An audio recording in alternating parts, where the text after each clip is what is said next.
Alright, we're stuck up here on the Skyride. Been stuck for about 4 minutes now. Oh, hi, look. And we're just having fun. It's a beautiful day to be stuck. Take a look around. Look that way. Look all around us. It's absolutely gorgeous. So, if you're doing work on the Skyride, so that's probably why we're stuck. But, oh well. I don't mind being stuck. Do you? No, you don't mind either. Okay. Alright. So, soon be updated when we get moving again. Bye. That seemed like a fitting opening for today's episode. Back memories. You know what's weird? If you watch that, there's literally no other cars that you could really see except like one on the entire thing. So it must have just opened and then crapped out. You know? The car is yellow. Yeah, I know, right? that might have been one of the M&M cars, you know, the M&M flavor cars. So, all right. We have a full house, everybody. Hello and welcome to episode number 28 of Some Great Adventures, a podcast for old friends who met and worked at Six Flags Great Adventure in Jackson, New Jersey, chat about our days in the park and the amusement park industry in general. As usual, our podcast is made possible by our friends at the Shared Universe Podcast Studio, and we're recording via Facebook Live, so the video version is always available on our Facebook page, and the audio version will be available whenever my lazy ass gets it up, which is usually within about a week. I'm Steve Hicks. My standard co-hosts are Scott Loudon, Chris Peluso, Andy Auletti. All right, boys. Today we have a full house of former GA employees who all share one thing in common. Every one of us worked on the Skyride. except these guys actually worked on the Skyride and were assigned. I was never an actual Skyride employee. I don't know. Peluso, were you? Oh, absolutely. I was the Typhoon lead. It was like my neighbor. I always, I was catching. Yeah, that doesn't count. No. What are you talking about? I worked there. That doesn't count. What are you talking about? I got a sign there. What That's do you mean? rotor bilateral, man. That ain't Get out no of here. No, it counts. It counts. Typhoon counts. That was like an extension of my fiefdom. I would go over there and ride it. It would come over. Typhoon counts. Yeah. And then once they built Skull Mountain, they ruined my view of the sunset, and it was all over. But the Typhoon counted when it was there. That's true. It did. You're absolutely right. You definitely were. You were officially on Skyride, right? I'm really curious if everybody has back problems. Oh, good question. I do not. I do not. What was that background? What?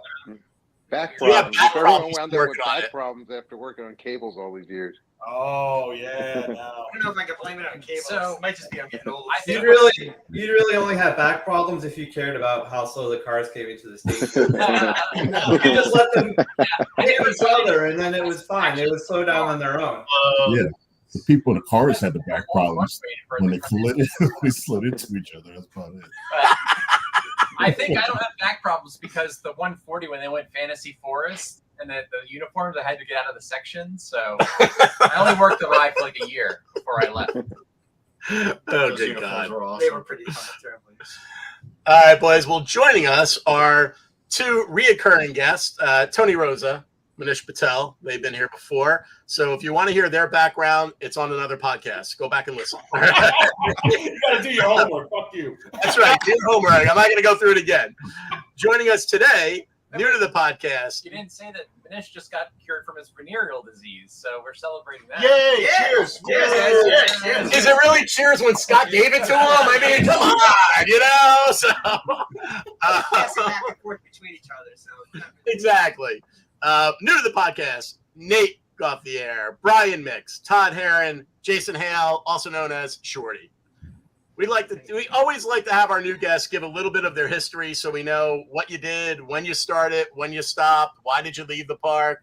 So in that fashion, we're going to start out with Mr. Mix. And I feel like I have to start out with you because you're now Colonel Mix, which is insane. You are Isn't that crazy? I am a colonel in the United States Air Yeah, Force. man. Congratulations. Hey, That's awesome. even a blind squirrel finds a nut every now and then, I guess. I love it.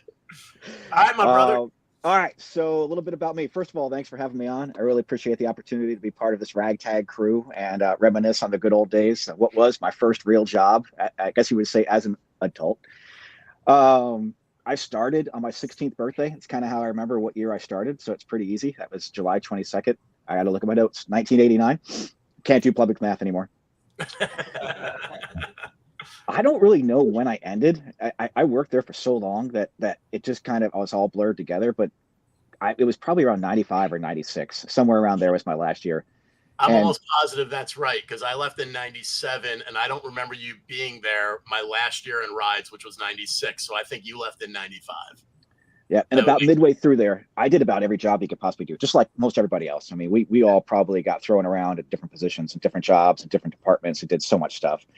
And so it goes without being said that I did all the operation stuff. And then the last couple of years I was there, I kicked over and did main gate security. For the last 2 or 3 years that I was there and had the opportunity to do that as well. And then why did I leave? I guess I grew up. I don't know. That's a valid answer. That's a valid answer, man. At some point in time, I had to figure out what I was going to do with my life. And right there we go. The Air Force was calling and I started that path and that was it. The rest is history. Yeah, it definitely feels like I don't know, you guys, everybody pipe up, but it feels like if you didn't want to be like a full-time supervisor at Six Flags, then you knew after like 2 or 3 years as a seasonal soup or just as a lead, you were done. And like, all right, it was time to go to the real world. And I mean, based on the salary, if you didn't want to be president of the park, exactly, it was brutal. Ain't that it was the truth? brutal, yeah. Well, me and Andy can attest. You know, even when you got full-time, you're like, wait, that's it. That's what I'm saying. Quarter you got raised a year in rides. That's what I'm saying. You know, it was like, all right, now It what? was like getting operator pay. Yeah, exactly. Yeah. Exactly. I was like, I don't think I can handle It's this. an extra quarter now. This is gonna work. That's funny. Brian, did you ever go to any other departments outside of so you went to security at the end for main gate, but did you ever go to any other departments in between, or were you always ops, like basically just rides from the beginning? I was always ops. I never really full time did other. It was just security and ops. I helped out a little bit with some food stuff every now and then because I had the culinary background, and I guess that made I could flip a burger. So there were a couple days that I helped out when they were crazy short, and they just needed somebody to kind of work a booth or two. But that was about it. Otherwise, it was ops, doing the rides, doing some ground stuff, and then working the security stuff on the end. What were your positions? Like, where were you? Like, so generally black tag doesn't really matter, but where were you red or supervisor at? Yeah, and you were yeah, I did. I was with one of the first area trainers when that program started. I did that for years. Right. So I did lead red tag on Mine Train right there next door to Western Cables. It was awesome. I could kind of look out and still see the cables running. I did that for a season, and then the area trainer program started. I did that for, I want to say that was 2 seasons, and then did area supervisor for a season or 2, and then switched over to security. And you were 150, right? No, I was 120 supervisor. Were you? Yeah. I don't know why, but whenever I remember hanging out with you as a soup, which was only 1 year, I swear, maybe you were covering 150. I swear to God, I think you were the one that showed me how to evacuate splash water. I don't know why, but that's one of the things I remember. Oh, no. Wow. Look, it's all coming back to me now. You're right. I did 120 for a year, and then I did 150 You for were a year. 120. That's it. Okay. Yeah, I thought so. Because I remember I was training one of our area trainers, and I can't remember her name, but I can remember walking across one of the boats, and I dropped my radio in the water and on splash water. And I had to walk back with this soggy radio in my hands at the end of the day and turn it back in. I'm not positive. I think when I went to food service, Brian, you might have come to 150, but I'm not sure because I never worked with you in 150. So the timing sounds like it lines up. That maybe I don't know if you worked with Neil Dickstein, you know, I would say probably that's when it happened, but I'm not sure. Yep. Yeah. That would be that second year. I was there until around 95, I would say 96, something like that. Yeah. Man, it's all coming back. It's crazy. I thought I knew it all. I had written it down too, and there you go. There's new something that I just remembered.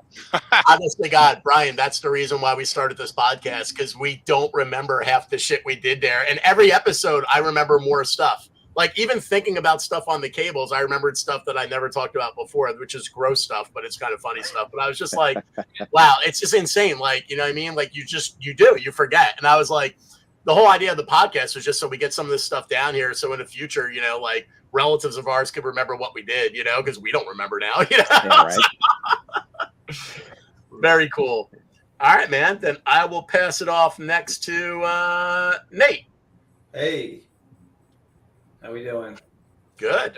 How you doing? Dog. How you doing? Yeah, I mean, I feel like I worked on the Skyride while there. Oh, I guess I started in 94.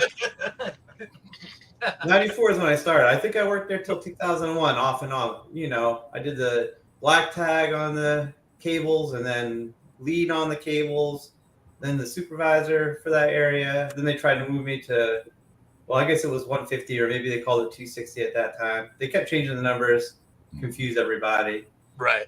When I went over there, I tried to saddle Chiller and unload Batman from the lift. Did all these things to get back to the Skyride. I think I got back there in my last year because I feel like I remember when they changed it. They closed it for a year, didn't they? And then they brought it back. The Chiller. And they The changed Chiller or the the rear Skyride? fats. They got rid of the Volkswagens and they brought it back with the Audis and all Oh, that. yeah. It was down for refurbishing. Yeah. The first refurbishment. Yeah. I guess they got refurbished it again. I'm not sure. You said they were going to close it down, but New Jersey 1015 says they're just closing it down for refurbishment. So I feel a little better about that. Or are they closing it down? Well, we're going to save that conversation for the end, but it is exactly like you're thinking. It's up in the air. So, but we do have some information. Well, they always said the cables would rise again. You can't really ever kill it off. So we'll see this time. We'll see. So wait, so which side of the cables did you work primarily? Oh, I was all Dream Street. I had the pink for sure. I love that uniform. Wore it with pride. Except I would tear off the sash. You had to tear off the sash. Especially if you worked at cables, because it might drag you away forever. That's true. And then, that's where I was the whole time. I couldn't go to the western side. It'd put you to sleep anyway. No, You just didn't look good in the neckerchief. That's true. Yeah, you can't. You don't make a good cowboy. That's not our fault. All right. You know what?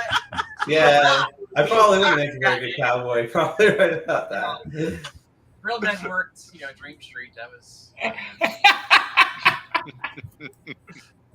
Anyway, I think we established it was, it was a drive-in. It was a drive-in. It was a. I guess I don't know if you call it manlier, but absolutely better. So. Now, Brian, you were all Western cable though. You never worked the drive-in, right? You never worked Dream Street side. You were Western. Not on purpose. That was always Western. Yep. All right. So now we're gonna jump over to Todd. All right. So I wrote a lot of stuff down. People doing their homework. There's only 3 people on this podcast who I actually work with at Great Adventure. You can all think about that for a moment. But that was Andy, Scott raising his hand, and Steve drinking a beer. Mhm. Those 3. The rest of you, I know from playing poker. Manish, Tony, Nate. All right. So I'll start from the end a little bit. Then I'll work back to the beginning real fast here. My last year was 1993 when I graduated from Rutgers. And I did one day as a volleyball referee for 4-Star Entertainment. And I have a note here. That company was owned by someone named Bill Haggett, and the secretary of that company wanted to date him really bad. And I wound up that of all people, that secretary, she was really good looking too. But I was dating Steve's cousin, Andy.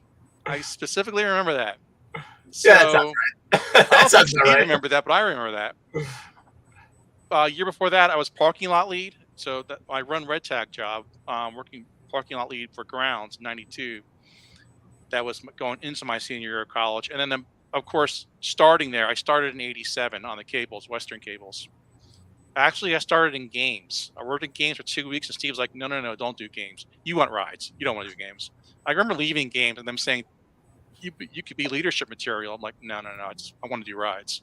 So that first ride was Western Cable, 1987. I was 17, working with what I call the Big Four. I wrote down the Big Four here. Brian Kaufman, Jeff Horvath, Rob Zumsteg, little brother of Bill Zumsteg, and Karen Soper. So that was was still probably my favorite year, 87. 88, Western Cables again. 89, like Brian, I got military service, so I joined the Army Reserve, and 89 was only weekends only on Western Cables. And then 90 was Hydroflume. I was in college. I was at Rutgers at that time, so I sort of had a transition there. 91 was Free Fall of all rides. Wow. Never forget that. Dave Gray, Bill Hart, Matt Wood. Wait, did you actually become an operator on the free fall?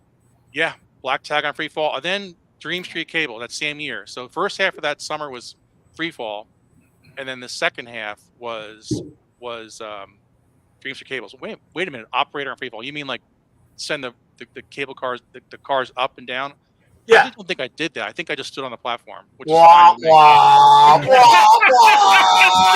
I didn't know that was a thing. Operator. It was considered the hardest test in the park at the time. I guess I should have lied to say I was an operator.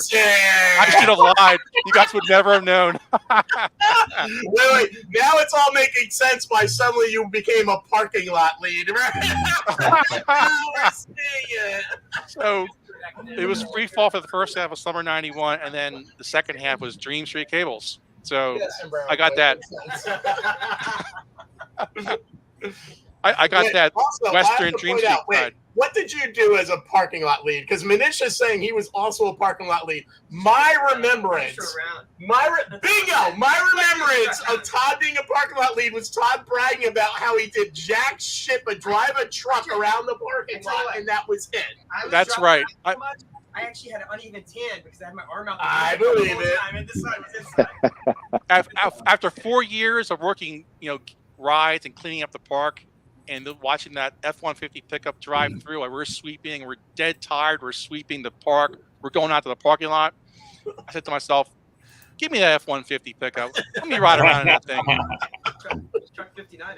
And so there it was. That was the lead into being parking lot lead. And that was it. I got a lot of notes here we can talk about, especially Western Cables. But well, that hold off on was the cables talk because we're gonna go in depth in the cables at the end. So hold off on. I'll hold off on that. I got some stories to tell you. But that was it. That's the overarching 87 to 93. Yep. All right. So here's a loaded question. Which side did you like working the best, since you are the only person here? I mean, technically outside of supervisors, you're the only person that actually was assigned to the cables as your ride and worked both sides. West side. Which side? Oh, that's easy. Western.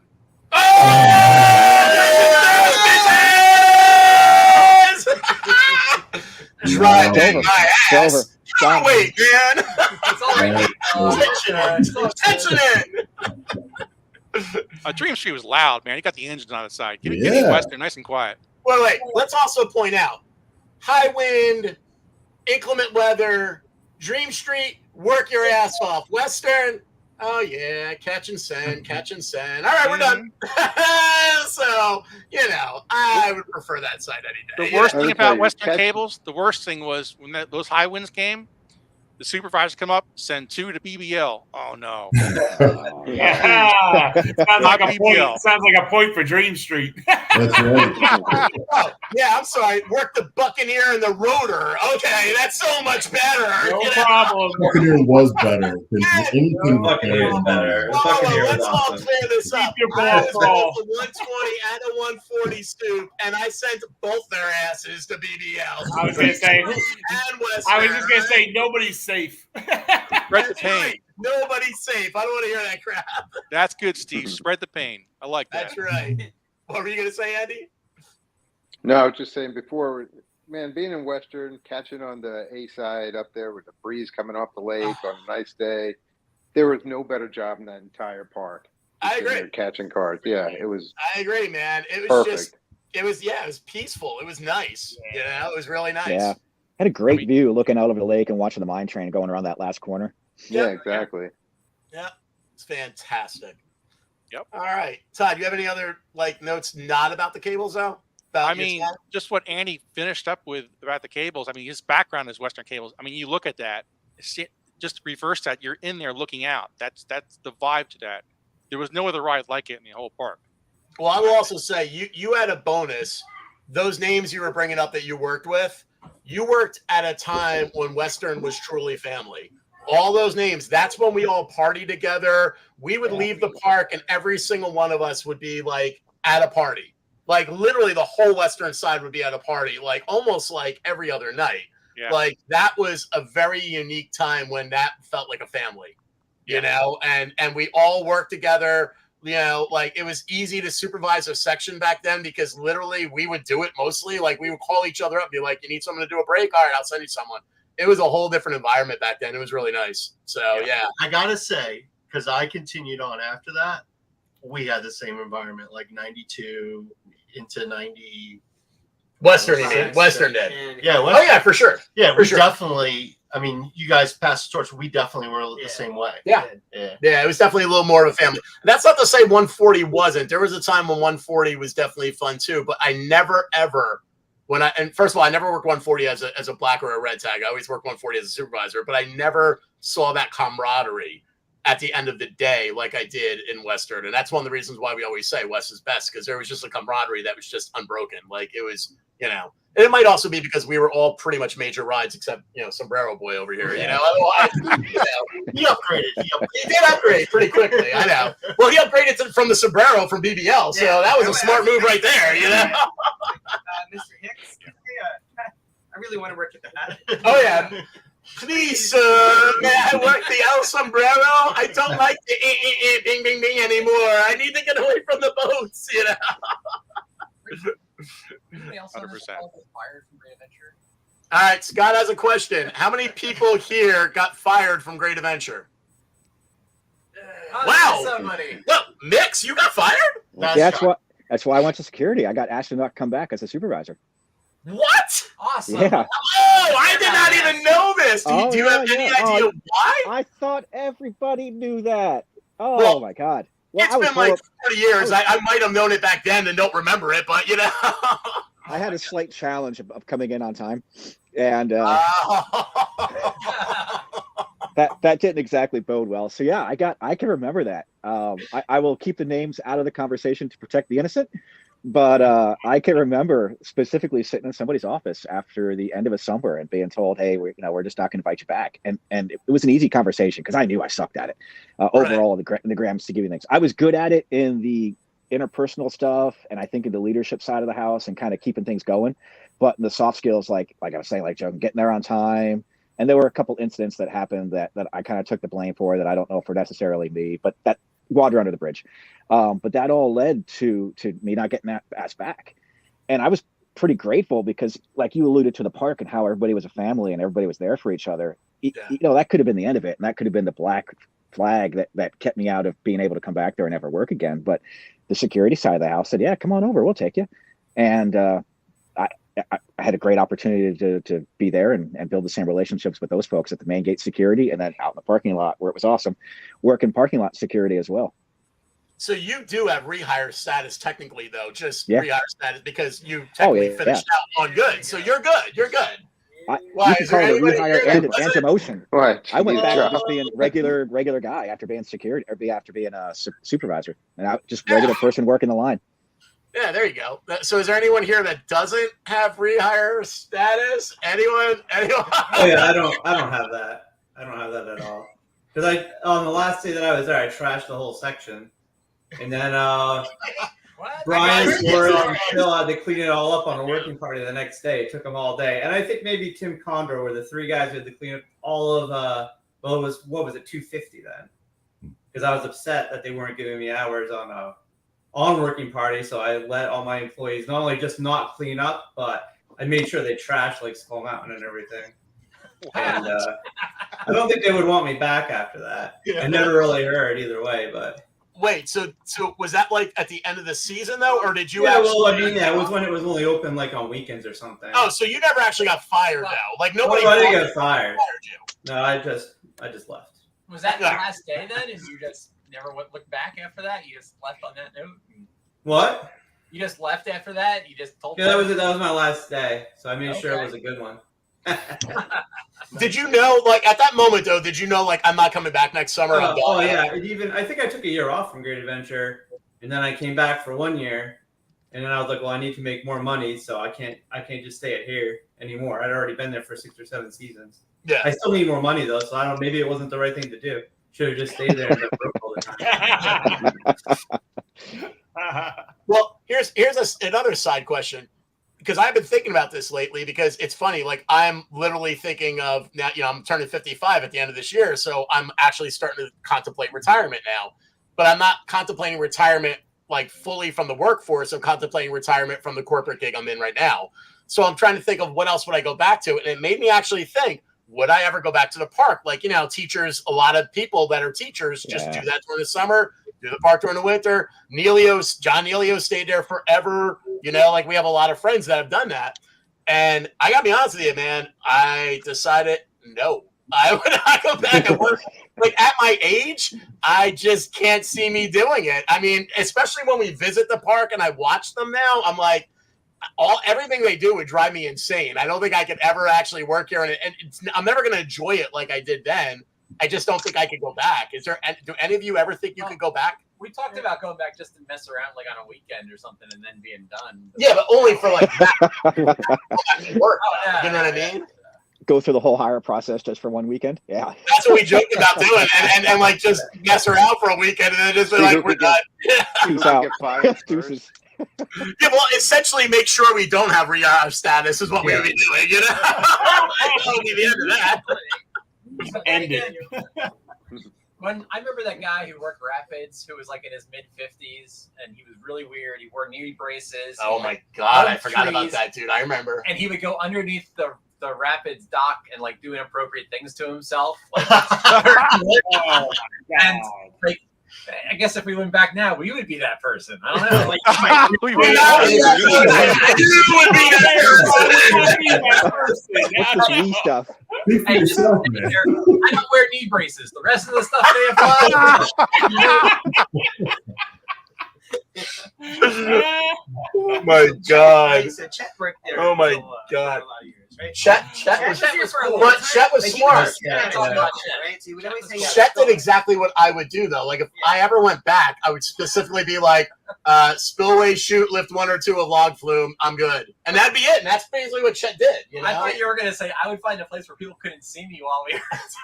No, this is all you, dude. You have some fascination with going back and doing things in the park that apparently you never got to do before and you wanted to do. Is that what's going on here? The guy left an impression. You've got quite the bucket list, Scott. Jesus, right? That is a bucket list. Good God. All right, enough of Scott. Let's move on to Shorty, man. I can't hear any more of this shit. Shorty. I love how Scott was trying. I love how Scott's just trying to drag the rest of us down with the bucket list. Yeah. You guys want to do that too, right? Like, no. Like you all want to do Who it. said we were doing that? All right. Whatever, just me. Clearly a guy that works for the state. Clearly, okay? He does not give a shit what he says in public. Not worried about it, So I think I started when I was 16. I think that was 94. All rides the entire career. And I think I first started at Great American Screen Machine was the first ride. I lasted there 2 days. And I just got transferred to, I think at the time it was 140 or 150, I guess, whatever Dream Street was. And I got put on a Buccaneer. Yeah. And I worked at Buccaneer with a bunch of people, like Harry Irvin and a bunch of guys like that. And then there was a position I opened up on cables. And I asked to go there because I just thought it was cool. And then I was that for pretty much the majority of the rest of my career. I think my last season was like 2008. Wow. I lasted a while. Holy shit. I didn't know that. Wait. Is anyone else here? Did anyone else here make it that far? Because I was out in 97. Andy, I'm sure you were 98. 96. Chris, you were before us. You were before me. Nobody Wait, in rides or at the park? The park in general. You're the only one I know. I was there till like 99. So still 2000. Wow. 2008's a while. So I went back, like I think Nate was saying, or we're just saying, I needed money, right? Yeah. So, I had kids and so I would go back on the weekends because towards the end of my career, I worked on Sky Coaster. The big swing. Yep. That's how I was a supervisor on that. So I would come back on weekends for a long time to get that extra little paycheck. So I think my last, maybe it was 2005, but still, it was a while. I mean, That's a long time, though. Weekends only for like several years of that. I did that. What was Was that weekends only for multi-years, though? Like your last 4 years were weekends only, or just like the last year? Like the last 3 years was weekends only. That's still pretty cool, though. That's pretty smart.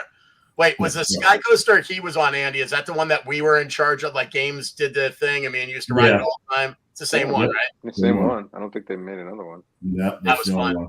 That was fun. Me and Andy's last year in Games, we used to test ride that all the time. Yeah, all the time. Every morning.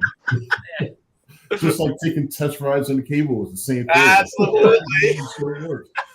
Tower check. Cable was a little more relaxing ride than that thing was. No, that thing with me and Andy was fun as fuck. We're like come on, fat ass, let's get on. Both of us were like, the more weight, the better, you know, because the heavier you were, the more you flew on that thing. My God, I got stuck doing a test ride on cables once, and I had to call it in while I was on the ride. Well, I'll make you feel better. You were never allowed, if you remember this, sections that were next to each other were never allowed to test ride together for that exact reason, because if it broke down, you would have two supervisors stuck. And me and Peluso were like, fuck that. He was 150, I was 160, and every fucking morning we rode the Batman together in the front row. Yeah, roll the dice. And we did get stuck a couple times. We did. We're fine. Everything's running. We're good. I got stuck with both Steve supervisors, and we always got out of it. It was all good. I forget who it was on the cables, though, because at one point that wasn't the rule. And then it became the rule one season that 120, 140 couldn't be on the ride together. But I forget who it was that got stuck up there. I swear I thought it was Horvath. They were both I thought it was Horvath, actually. I could be wrong, but I thought it was Chef Horvath. Could have been Jeff and like Kenny or somebody up there. That sounds completely adequately right. That totally sounds right. Wow. You know what's funny, though? That makes total sense on your career because when I think of you, I only think of you being on the cables. I literally don't think of you of working anything else in the park but the cables. You're that one guy that I'm like, if he did anything else, I don't remember it or know of it right now. Like, I only know of you shorty cables. That's all I know. Yeah. I always remember Big Wheel too. I feel like you saved me many times. Like I'd be covering, I knew nothing. Oh, thank God Shorty's here. But that's because he was in 140, but he was assigned to the cables though all the time. I worked every ride in 140. Like Nate and I were both leads on Skyride. He was day shift and I was night shift usually. And we both knew the entire section. So when Chris would come in or anybody who wasn't that familiar, like they would come to us and like, you guys let us know if you need to do anything. Otherwise, I'll be here. I'll be in the big wheel booth. That's what Chris used to hang out in an air conditioned big wheel booth. Yeah. Well, 140 also was unique where you didn't have an option. You had to cross train all your good people and they had to be operators on each other because when the park opens, Billy would be up your ass because the big wheel had to be running immediately when the park opened. The flying wave had to be running. They didn't give a shit about the rotor because it was in the corner, but the cable had to be running. Anything the guests can see when they first walked in, because that's where they hit. They generally hit 140. So you couldn't be short of operators. You were screwed if you didn't cross-train. Whereas like 120, we could always make shit work. I mean, it took people an hour and a half to get to us. We were fine. You know, 150 had a little bit more leeway, but not too much. You kind of were screwed with us like 140. So they had to come to us to get to you, right? Yeah. All I remember was around it's just everybody ran for Batman. That year that it opened, but that's because Batman was so heavily promoted, and it was Batman was such a big thing at the time. The movies, the comics, everything. Batman was very like. I mean, think about it. That park rode off of Batman into all the DC shit for like a while. And it was great. That's when I was Dream Street Cable, so I would just watch a line of people running for Batman for like an hour before anybody bothered to come over to us. Yeah, awesome. Then once you're always Dream Street side, right? Yeah, always. And when everybody got done with all the Batmans and free falls and everything else, all the cool rides, at least on that side of the park, they would come hit cables, absolutely, and then go over the west. People they'll have those like blue strollers they used to rent at the front. Yep. Remember they used to try to put that on. Oh my fucking god! Yeah. There was like we had to make a rule because we tried to do it at first. Because people were making good points. Like I paid money to rent this. You telling me I can't take it? Yep. We were like 17, so like we can make it fit. Like we were like Cars are backing up. Yeah, you would have cable cars just with strollers and junk in them, following the people behind them always. I remember that. Hilarious. Wheelchairs, all that Call stuff. ahead and let them know there was Yeah, a car call. Yeah, call. Coming in a car On the west side, we're like, there's stairs to get down, right? You're up. It doesn't matter. Doesn't matter. It's like I remember the jokesters on the west side always like, they would do something like send like 3 or 4 cars out with like 5 feet between them. Oh yeah. I remember that as well. Like 6 or 10 or 8 football-sized guys. Hey, the weight capacity was 680 pounds. They were fine. They were fine. They were not fine. I weighed like a buck 20 then, and like I was trying to catch this car for 1,000 pounds. I never minded that. I never minded that because then you get a nice gap after that. You can really put your feet up, relax, Oh my 3 god. or 4 minutes Gap, until the yeah, next cable yeah. car came. Nice. You don't want to make it too obvious. I just sent down 6 cars right together. And I'm like, oh yeah, no. They just, I remember you can't having to see run. down the east side coming in because of the lighting. You can't see. Yeah, it. It's yeah, right there. yeah. I remember having to run that with like 2 people, and someone would have to go to the bathroom, and you make like a nice minute. Oh yeah. Remember that? That shit people will never know about. The courtesy call from Western over to Dream Street. You're like, all right, we're running 2 people here. One has to go to the bathroom. I'm catching, loading, and sending. So large fucking gap, man. Cars when that happened. Like we knew we put cars off the cable and held everything in station for like and cleared the whole side of the cable. Gave you at least like a 15-20 minute gap for everybody to get back from the bathroom. It was awesome. We loved doing that. Yeah, people will be like, "Oh, are you open?" Yes. No. The worst is though when you're the soup on and you don't know that the leads are doing this, and all of a sudden you get 200 to 140. Yeah. The cable's running because there's no cars up in the air. And you're like, yes.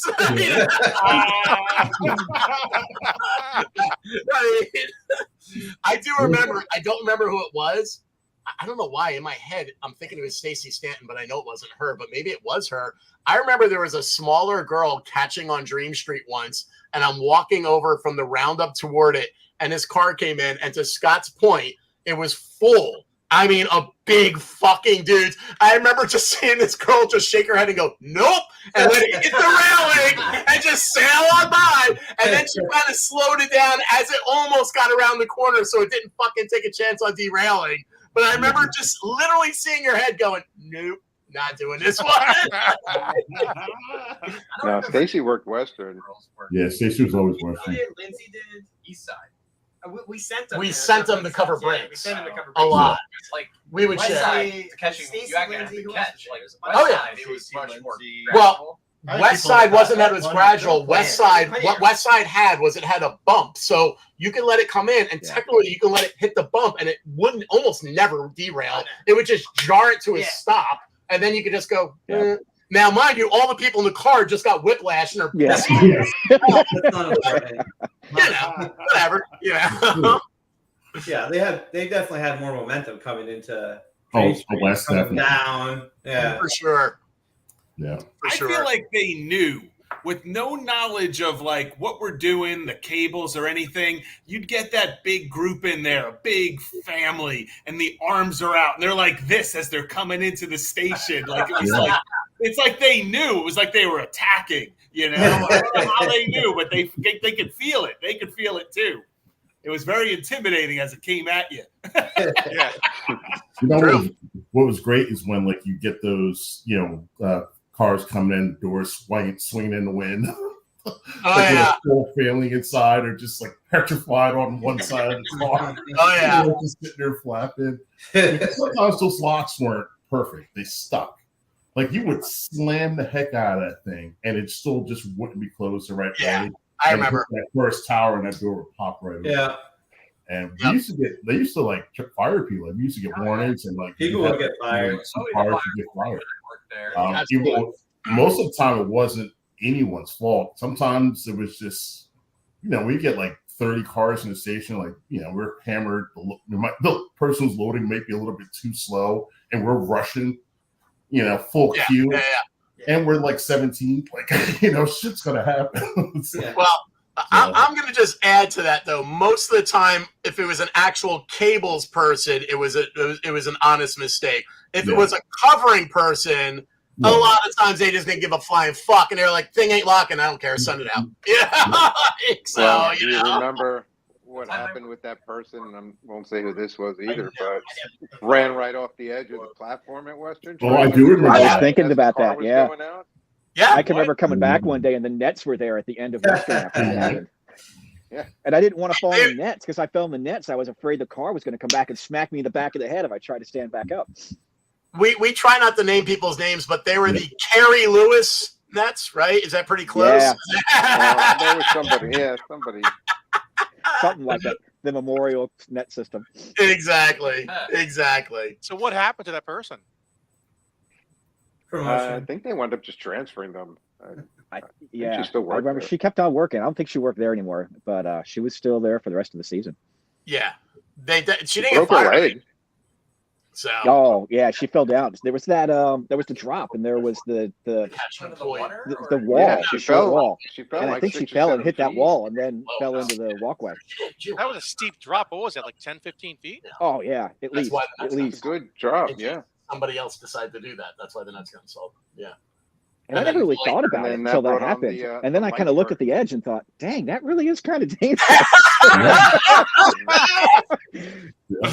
I mean, she was lucky she didn't get hurt worse because that's a pretty. It's a nice drop. Oh yeah, it's a pretty good drop. And when you're not expecting it, God knows how you're going to land. Was she like running to try and close the door or something, or had that? Yeah, and then she didn't want to hit the E stop, so she just kept trying to close it, thinking she would get it, and that makes sense. she got it. Next thing she knows, she ran off floor. Yeah. Yep. Wow. It's That's just so weird, dedication. like you had to close the door, and then you were supposed to lock the Lock door. it. Yeah, you had to Sometimes keep it it's like Yep. every door was locked that ever left Dream Street when I was there, but like you had to make the effort. Like the door had, so I don't know how like they get out without like that. I don't understand. I don't know, man. We didn't have those problems on West. West is best. I don't know, man. I don't want to hear that. So moving on. Families would be like looking I at feel like this is a biased engagement here. We're a little right. Was this on purpose? All right. So here's what we're going to do. We're going to jump into, we're basically going to do a lot of Skyride talk. But before we do that, we're going to jump into some really quick news. Just a couple updates. So first, we like to take a moment, pay condolences to the friends and family of one of our old area trainer and supervisor friends, Barry Beckman, who passed away way too early on July 3rd. Anyone that I don't know how many of you guys got to work with Barry, me and I know Peluso, you did. I mean, I think you guys were supervisors together, right? Yeah. Nix, I'm pretty sure you did. Yeah. I'm sure most of you cables people at least had Barry as a supervisor at some time or another. I mean, I got to say, the two things I remember about Barry the most is laughing. That motherfucker made me laugh so much. I mean, you could be having the shittiest day and he would come in and just say some wise ass comment. And that was it. I'd just be laughing. Like my whole day would just be brightened right up, And I also remembered, and I forgot about this until our other friend, Jim Chappelle, had said this. I forgot that he used to DJ at the Outpost.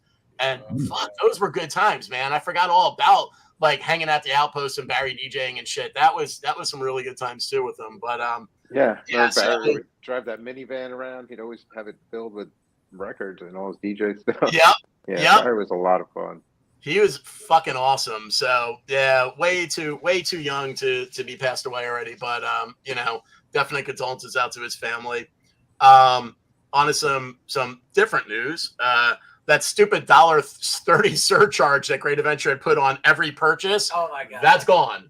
Really? They got rid of it. They and funny enough, we weren't the first park to do it. Great America was, but they got rid of it as a legacy thing through all the parks. So that's kind of a cool thing because that was absolutely a money grab and absolutely stupid.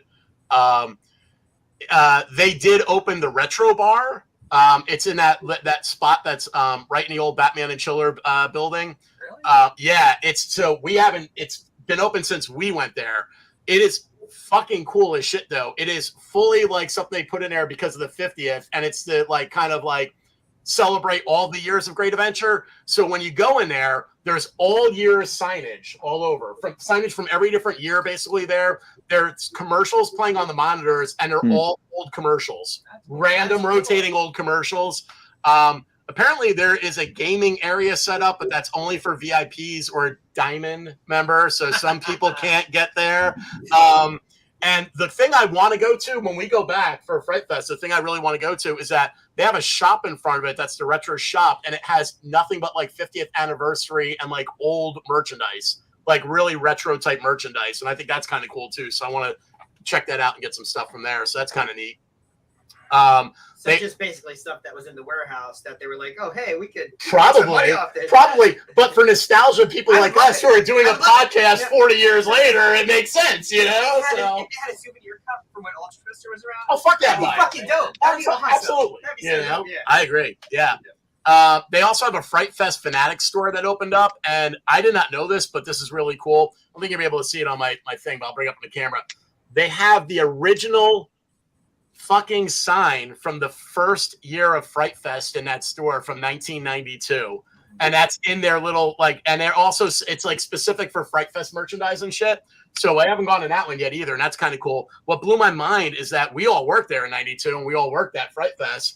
I did not even look at it, but if you look at the sign, Fright Fest in its first year was 6 days. That's it. Yeah. It was 6 days. Yeah. It was the 17th, 18th, 24th, 25th, and then the 31st and the 1st. That's it. It was the end of October into like whatever that last weekend of October was. Now it runs 2 full months into the same time period, end of October. But I'm like, holy cow, 6 days. It felt like when it opened and we first did the hayride, it was so much longer. But I think that's probably why. like 40 days of planning and setup. Yeah, for 6 days. It's kind of crazy, man, but pretty neat. I think that's kind of neat. Jumping on the Fright Fest bandwagon, they announced Fright Fest is running 9/13 to 11/3. Oktoberfest is going to be running concurrent with that, 9/7 to 11/3. Holiday in a Park is coming back. That'll run 11/23 to 1/1. And Fright Fest is getting a bunch of new mazes. So when we go, they're definitely trying to, like, they've been trying to get the movie mazes, kind of like Universal, and they went full in. They have a Stranger Things maze. They have a Conjuring. They have a Saw. They have an Army of the Dead, which is cool because that's going to be zombies. And they have what looks to be a really cool Texas Chainsaw Massacre one. And then they have one for Trick or Treat, the movie, which a lot of people don't know, but it has this little cool little evil little pumpkin kid, which is pretty cool. Hopefully they really invest in it because that's really a big moneymaker for them. 100%. The last couple of years, it's been like we've been like that bloodshed crap. That was like horrible, I know. But some of them, you know what? It's weird. So our reviews have always been mixed because either they have the greatest props in the world and they have no staff. So you're in and out in 2 minutes and there's like no scare to it, or it's kind of shoddy on the props, but they load it with staff and like the ones over in the Right Stuff area. Yeah. Where those are good because the staff is there and they're really good at jumping out and it's in like a dark and enclosed area. So even if you're not afraid of it, they still get you on the jump scares in the dark. So they'll still make you jump, which is kind of cool. The thing they are doing though, which is a little different, is that, and I think they might have done this last year, but they're saying they didn't, but I kind of thought they did. Basically, you have to pay for nighttime separately. You have to pay for a Fright Fest pass at nighttime. Last year. That's what I thought. And then you also have to pay separately for the mazes. Well, I thought that it does not include the mazes this year. Yeah, last year, even as a season pass holder, you had to pay for like the correct season pass holder. That's the thing. If you're a pass holder, though, you don't have to pay for the night. Pass holders get in for day or night. Yeah. If you're not a pass holder, they boot you out, and you got to pay for a ticket for Fright Fest at night. Then you also have to pay separately for the mazes, and then they also have the fast pass for the mazes, which is you have to buy that. And you do because we've learned even with the fast pass, we couldn't hit all the damn mazes. So yeah, it's kind of crazy. But so of course they're trying to, upgrade money and add about 100 layers of passes you have to pay for, which for a park that's hurting for money. Yeah, which how is that possible? Like, what are they spending all that money on? They're taking in. I don't understand. I don't know either because wait till we get to more news. All right. tying into the passes, though, they just put the season's passes renewals up.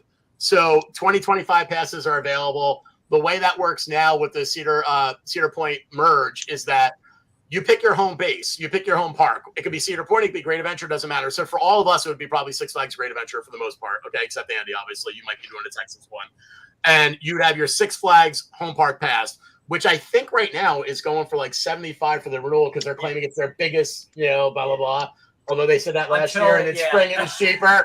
But for $75, I'd still renew the pass because it's cheaper than what I paid for my Diamond last year. But then pass is 75 this week? I don't know which levels. I didn't look yet. So they may not have the same categories anymore either with the way they're breaking it out. But what they are doing is that after you buy your home pass, if you want an all park pass, right now that's $99. So for an additional $99, that gets you into, for all of 2025, any Cedar Point, any Great Adventure Park. For the That's whole how year. Cedar Point does it. I lived in Ohio this past year. So my family, we had a Kings Island. We lived like 20 minutes away from Kings Island. That's so where I got go. So we got their pass. And then the way they did it was you had to pay extra for Cedar Point. Well, who's not going to get a Cedar Point pass if you have a pass for any of their other parks? Exactly. It's Cedar Point, and that's about 2.5 hours away. But it's not like it used to be where the pass does everything and you can go to all the parks and you go all the stuff. Now it's like you alluded to, the home park, and you get in there and then the add-on to be able to go hit the others. That's so it's smart. not shocking to see with the merger that they've done it that way. At the Six Absolutely, Flags they're too. following suit. Yeah. And it's funny that you say that because that's my cousin lives in Ohio, and every year we go to their Fright Fest in that exact park. So for me, I'm going to do it because it's a no-brainer. Because I know I'm going to go to that park, so I want to be able to go to other parks. So what's that? That makes sense for you. Yeah, it totally does. Am I actually going to go? Well, also, let's look at this. Well, look at it this way too. Hold on. For $99, if you just go to any other parks twice, you've already made your money. Yeah. Because the regular ticket price is about 65 or 70. Because Alan, we take the kids sometimes to Great Escape up in New York. Right. And because it's got like a indoor water park there as well, right? I know. And it's great. But we do it once a year. So so the 99 might be, we'd have to figure out another place to go to. Well, also remember, they're trying to drive you into their parks more, so there's a reason for it, It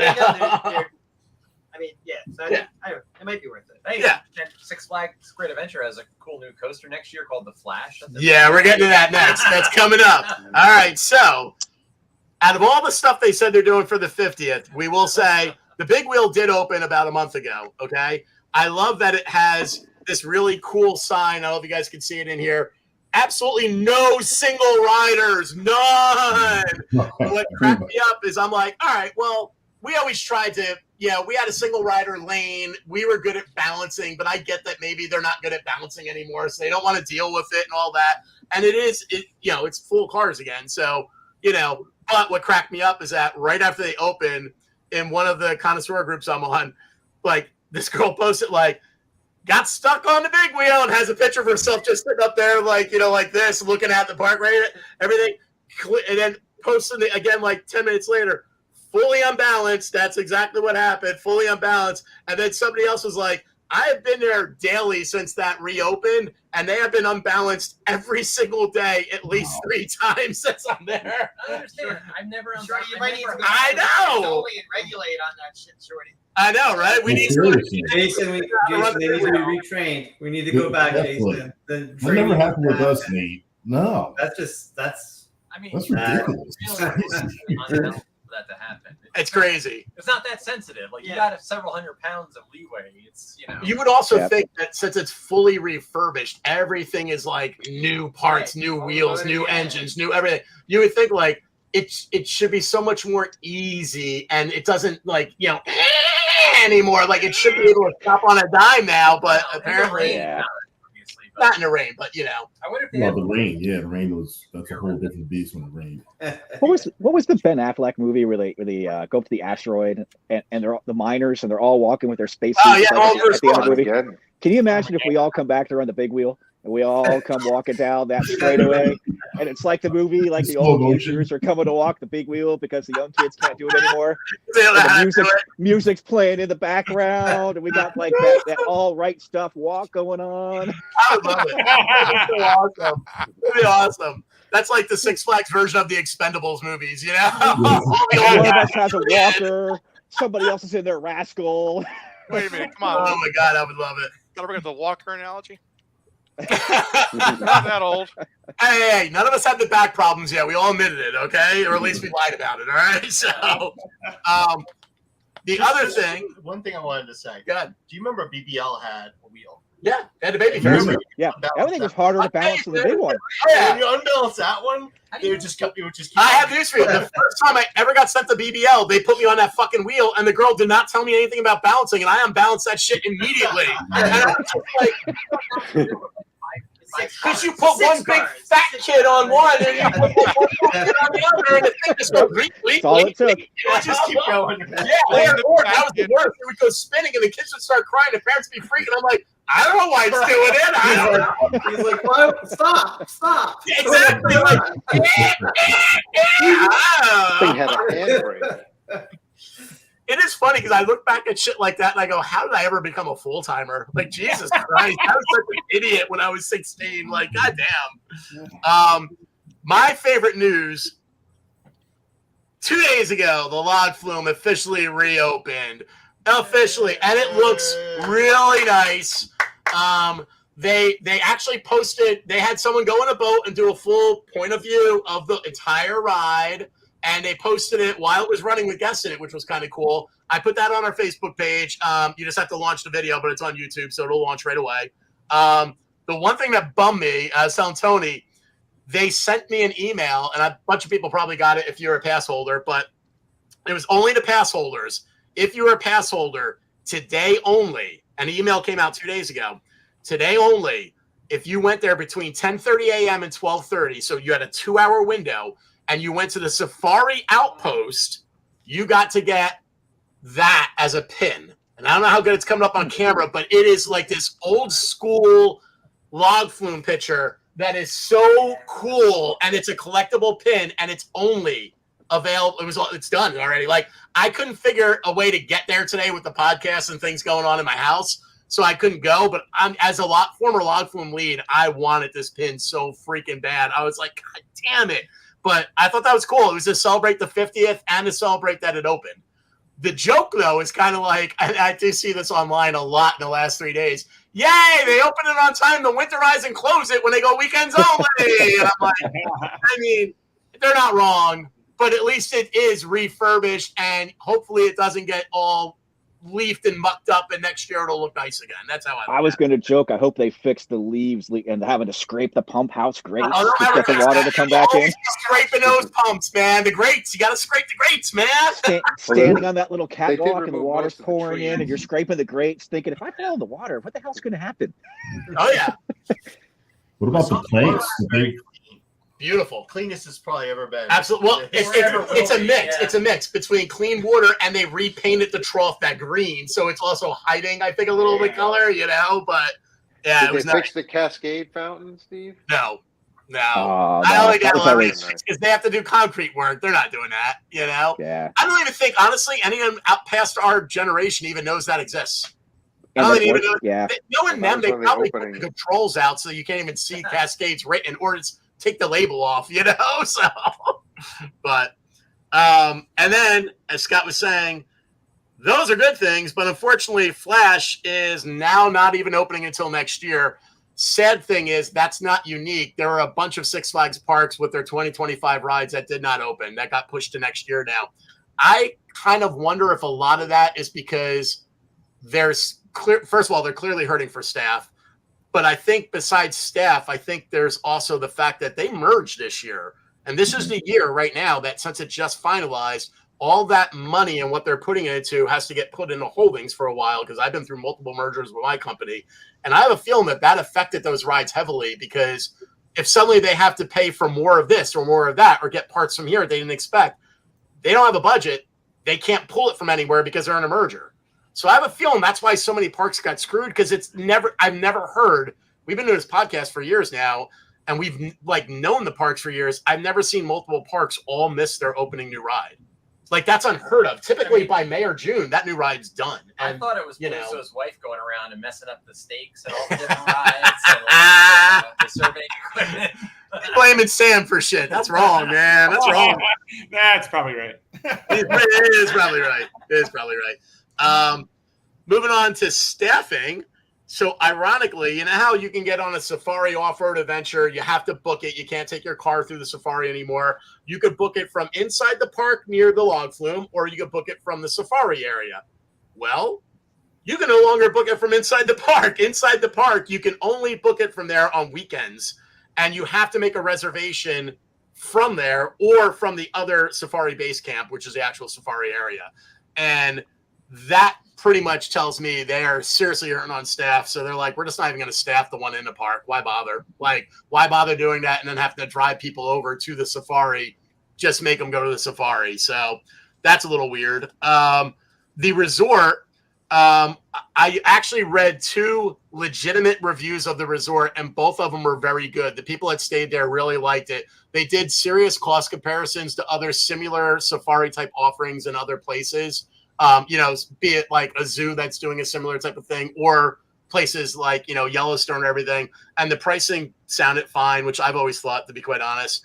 The one funny thing, though, is that while they are fully booked for a lot of this season, which was like good on them, they only opened half the units. They never even finished the units. Like as of August 1st, only half of those units out of, I forget how many we said they were going to be. I think it was like 8 to 10. Only half were ever open. So that's smart because it helped them book it, but it also makes me wonder again, are they like hurting for money? Because all these things that were supposed to be open and done, they're just not happening. They're just not going to happen until next year. So that's a little weird. Cost to set up a tent. I mean, that's it. Oh no! Is that what this resort is? No, the resort is they're glamour tents. So they're glamping tents. They're nice. They're fully air conditioned. They have a shower. They have a bathroom. They have like beds. They have like they're like apartment buildings, like almost. They're very nice. They're very nice. A hotel they're building. It's a tent. It's true. I don't know if I'm going to be able to share this because I'm always horrible at this, but I'm going to try. Let me see. I'm going to try to share a picture. Hold on a second. Let me see. You can do it, Steve. All right. So we go present. We go share screen. We go. They always talked about it. I think they're still talking about it. Oh, I got it. Give me one sec. I think I got it. You can do it. I think I can. Hold on. Great podcasting. I know, man. It's the worst. It's the worst, man. You don't want to choose tab. You want to. Does anyone have any music and complain in the background while we're doing this, or something like that? Shut up, man. I'm trying, man. I'm trying. Hold on. There it is. All right. Can you guys see something on your screen? Oh, wait, there it is. You did. Something went wrong. Something went wrong. You nailed it.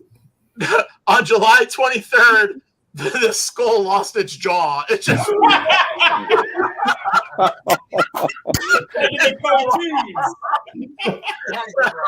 So that kind of made me laugh. I have no idea because no one's posted if they ever fixed it or not. So I don't know if they got it back. It's a natural process. It's erosion. You can't fix it. Man, or he's got to find a new dentist or something. That made me laugh my ass off, though. When I saw that, I was like, oh, that poor Skull Mountain. It just can't win. It just cannot win. Did you? Oh, that's right, Nate. Did you come to Jersey and screw up the Skull Mountain? What'd you do? I'm trying to fix it. It's a sad copy of what it used to be. I heard it's not even dark in there anymore, and it was never really dark to begin with. So. Exactly. No, actually, it's reversed. They refurbished it, and for this year, but when we went on it, it's still not dark. It's still not dark, dude. In about a week, I'm gonna have better lighting on my house. I can't believe what the hell. Like, it is so inexpensive to do cool lighting these days. I just don't know what the hell that was that we saw when we were there. But it was something. It was something. They did do something. Funny. Yeah. All right. Our last bit of news. I didn't get to go. I don't think any of us actually were able to go, which really sucked. However, there is a Facebook group that's called the SFGA Reunion Central, and it is packed with like old employees, and they pulled off a really cool thing. On August 8th, they had a meet and greet at Bar A where a bunch of people worked with the park to schedule a reunion for the 50th. And on the 9th, on Friday the 9th, they had a reunion at the park, and it looked really, really cool. I have to say, They had a lot of the old people that some of us would know. Jim Durar was there. Ed Zacher was there. A lot of old names that I haven't thought about in like years and years and years that, people posted their pictures. They really did a nice job of putting like welcome plaques and everything up. Welcome on a sign. They had it for them. They had their own catering area. They took an old school balloon poster, one of the old school GA posters, and everybody signed it. I don't know if they're keeping that at the park or what they did with it, but everybody that went there signed it. They had over 200 tickets sold for that day for the reunion. That means around 200 people went that were former employees. They did a full catering. One of the things I really thought was neat, though, is along with giving them all that stuff, giving them a severe discount, to go in. I mean, it was like cheap as shit. It was like $22 a ticket or something. It was 1974. Yeah. Oh, yeah. 1974 to coincide. Right. And the other thing they gave, which I thought was really, really neat, was, they gave them this. So you could say that's the reunion poster. It's like a little thing that everybody signed. I tried to zoom in on it and look at some of the stuff because apparently there were like some really like heartfelt like things being signed. The other thing I thought that was so cool they gave away because they had to make these for it. They did you can buy stress balls. They did a stress ball out of the original balloon, and everyone that went got a stress ball with the original balloon that was on the original poster, which is pretty badass. That's pretty cool. Yeah. Linda Knight Crane, if you guys remember her, I think she was the one that really kind of got the ball rolling and put everything together on it. So kudos to her because that's an amazing thing to get the park to work with you and do like that many people on.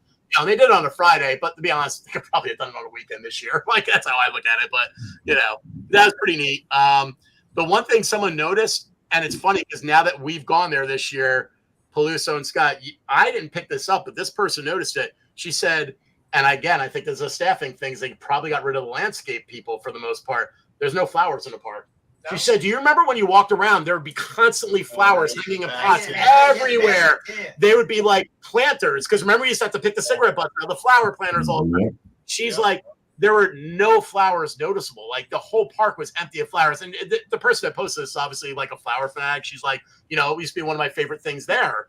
And I didn't even realize it, but I think she's right. When I try to think back on it, I'm like, I usually notice that too, because I did always think they had a really good landscaping department and their gardening was fantastic and nothing. So we have to look for that when we go back because that'd be kind of sad, but that would also make sense if they got rid of the landscape department, you know what I mean? Or lowered them. I was going to say it was the whole team. Now. So, all right, let's jump into Skyride talk. I'm going to give a very, very fast history of the Skyride. All right. This is all coming from our friends at greatadventurehistory.com. Fantastic site. If you click on there and click on any ride, you will pretty much be able to see, if not general information, ridiculously detailed information. The Skyride, since it's one of the first rides at the park, they have like everything from videos of its construction while it was being made to stuff like photos of every stage of the different years, the different cars it had. That website is insane on some of the stuff they have there. It really is a history site for Great Adventure. It's so well done. I also pulled from Six Flags Great Adventure Skyride Wiki, and I also pulled from the Von Rolls Holding Wikipedia page. So Skyride, originally developed to access mountainous areas quickly and easily. We all know that. That's why Skyrides were incorporated into amusement parks and theme parks around the world. They all started in the 60s, 70s, and 80s. The Great Adventure Skyride. So at the 1964 to 65 New York World's Fair, the Swiss Skyride was a novelty, being one of the tallest in North America. The ride ran high above the international area of the fair, giving guests a bird's eye view of all the attractions below, as well as respite from walking. The fleet of colorful cars silently glided across the sky, and after dark, they lit up the twilight with a pair of small futuristic lights on stalks mounted on the roofs, which is funny because futuristic, and yet we still have almost the same thing. The Skyride was built by the Von Roll Company of Switzerland, manufacturer of most of the Skyrides installed in the theme parks for decades. I'll use that to switch over to Von Roll real fast.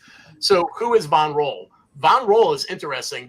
Von Roll Holding AG is a Swiss industrial group that operates worldwide. They were founded in 1803. They're one of Switzerland's longest established industrial companies. They focus on products and systems for electrical applications such as power generation, transmission, and storage, as well as e-mobility and industrial applications. So they made gondola systems, monorails, and funicular systems that were big hits at attractions in various countries. Products for Von Roll. Perhaps Von Roll's best known product was the Type 101 Skyride, or simply VR 101. And that is exactly what we have at Six Flags. We have a VR 101. That operated in many amusement parks. A total of over 100 were installed. As of 2008, only 10 remained operational. On the 30th December 1954, the first one was open. And then, let's see, Disneyland Skyway was Von Roll's first aerial ropeway in the United States. It opened on June 23rd, 1956, which is crazy. So Disneyland had a Skyride in 56, and it closed in 94. And so that's enough about Von Roll for now. So let's see. Going back to GA. Basically what happened is in 1960, Freedomland USA opened in the Bronx. It was an ambitious park. It tried to be the Disneyland of the East, and it did not work. It failed. Ended up selling all of its rides off. And so we ended up getting our towers from the fair, and we ended up getting most of our cars from there, is basically what happened. So let's just give some quick information on the Skyride of Great Adventure. Skyride is one of the few remaining dual gondola lifts in the world, located at Six Flags Great Adventure in Jackson Township, New Jersey. The Skyride carries passengers on a 1/3 mile, 4-minute trip. That's 4 minutes each side, so 8 minutes total, between Fantasy Forest and the Frontier Adventure section of the park. One of the few rides to, and this is why I like some of the details here are pretty cool, but I never really think about. It's one of the few rides in the park to allow guests under 42 inches in height to ride, including children and infants who cannot sit up by themselves, and that is true. You can have a kid on your lap, so that was different. As long as you're accompanied by a responsible adult, bullshit. As long as you're accompanied by even like a responsible kid, we didn't care. Skyride, one of only 4 rides in the park, along with the Carousel, Big Wheel, and Safari Off-Road Adventure, that allows cameras to be taken and used on the ride. And that's interesting, as that is true. Cameras are a big deal now. And then it goes on to say, as of 2024, the ride is currently closed and not shown on park maps anymore, and removed as an active ride. No word on if the ride will be open in the near future. That's from the Skyride Wikipedia.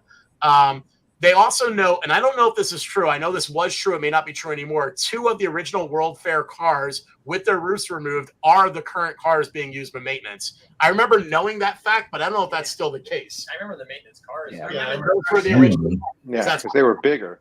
They were big, yep. They were way bigger, yep, exactly. And I was dead on too. The weight capacity is 680 pounds. I can't believe I remember that. That's pretty good. And it goes on to say the Skyride's a classic. What's that? It's a recommendation about weight. I told Scott, we eyeball that. We eyeball that. Don't bitch on the Dream Street side. Come on, man. You know? I love how specific though. 680. Like who? What the? Like what are we there? We don't have a scale. You know what I mean? Like what are we doing? It's like I guess your weight. You know, 6. You got to guess 6 people's weight when they get in the thing. Let's also be honest. On the other rides where there's a height requirement or like clearly a seatbelt requirement, you got to tell the big people they can't ride. Like you could see it. There's nothing. You're below the. You're not above the height, or I can't close a lap bar. If I'm operating the Skyride and I see 4 big dudes come, I'm not gonna be like, "Sorry, fatties, you're not getting on." I'm gonna be like, "I hate to be on the other side." Collectively, you're too fat. I'm sorry. Call up the other side. Say, who's catching today? Courtesy call. That's polite. We never really did that. So. The wiki gives actually really, really good details on it. I'm not going to go into a lot of things. I'll just say for those who are not rides people and don't know the information that we know, there are 2 sides. There is the drive side, okay, and that's the Blue Bolt motor side. That's the Dream Street side. That's our Dream Street cables. And then there's the tension side, which is where we have a counterweight over on the western side. So,